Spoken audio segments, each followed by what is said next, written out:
Sahabat yang dirahmati Allah, bayangkan bagaimana jadinya jika setiap dosa yang kita lakukan tampak nyata di wajah kita. Setiap kali kita berdusta, muncul satu bintik hitam di pipi.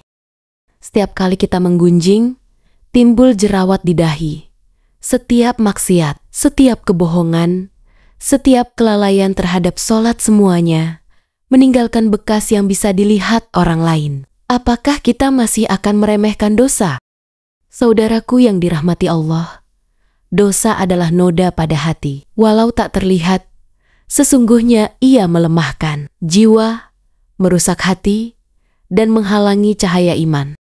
Rasulullah SAW bersabda, jika seorang hamba melakukan satu dosa, maka akan muncul satu titik hitam di dalam hatinya. Jika ia bertaubat, meninggalkannya, dan memohon ampun, maka hatinya akan kembali bersih. Namun, jika ia terus melakukannya, maka titik itu akan semakin membesar hingga menutupi hatinya. Hadis riwayat Tirmizi. Allah berfirman dalam surah Al-Mutaffifin ayat 14. Sekali-kali tidak, bahkan apa yang mereka kerjakan itu telah menutupi hati mereka. Dosa, walaupun kecil, jika dilakukan terus-menerus akan menjadi besar. Layaknya jerawat kecil yang tak dirawat, ia bisa membesar, meradang, bahkan membekas lama.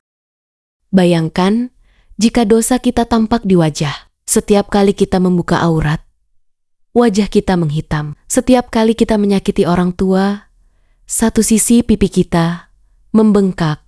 Setiap kali kita menonton yang haram, mata kita menjadi merah dan bengkak. Setiap kali kita lalai dari salat, wajah kita semakin kusam, tak bercahaya.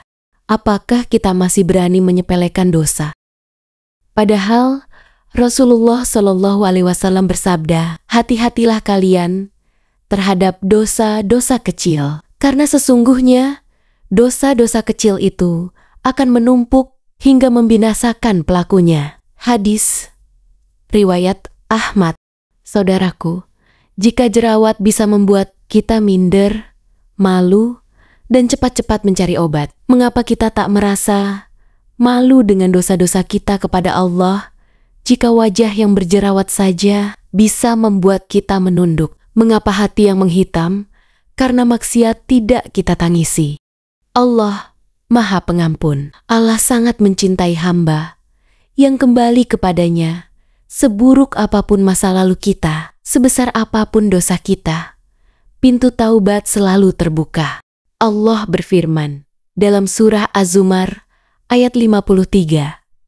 Katakanlah, wahai hamba-hambaku yang telah melampaui batas terhadap diri mereka sendiri, janganlah kalian berputus asa dari rahmat Allah. Sesungguhnya Allah mengampuni dosa-dosa semuanya. Sesungguhnya Dialah yang Maha Pengampun, lagi Maha Penyayang. Jika kita bisa menjaga wajah dari kotoran dan jerawat, mengapa kita tidak menjaga hati dari kotoran dosa? Perbanyaklah istighfar, perbanyaklah sholat malam, perbanyaklah membaca Al-Quran, sebab itu semua adalah obat bagi hati, penyegar iman, dan pembersih dosa. Rasulullah SAW bersabda, barang siapa memperbanyak istighfar, niscaya Allah akan menjadikan jalan keluar bagi setiap kesempitannya dan memberikan rezeki dari arah yang tidak ia sangka-sangka. Hadis riwayat Ahmad. Saudaraku, jika dosa itu tampak seperti jerawat, mungkin kita akan lebih rajin membersihkan diri. Tapi karena ia tersembunyi di hati, kita sering melupakannya. Padahal Allah Maha Melihat. Malaikat mencatat setiap amal, dan kelak semua akan diperlihatkan. Mari kita mulai membersihkan hati. Bukan untuk manusia, tapi untuk Allah. Bukan karena malu dilihat orang, tapi karena takut kepada Rob semesta alam. Semoga Allah jadikan kita hamba yang senantiasa sadar, taat, dan kembali kepadanya. Wassalamualaikum warahmatullahi wabarakatuh.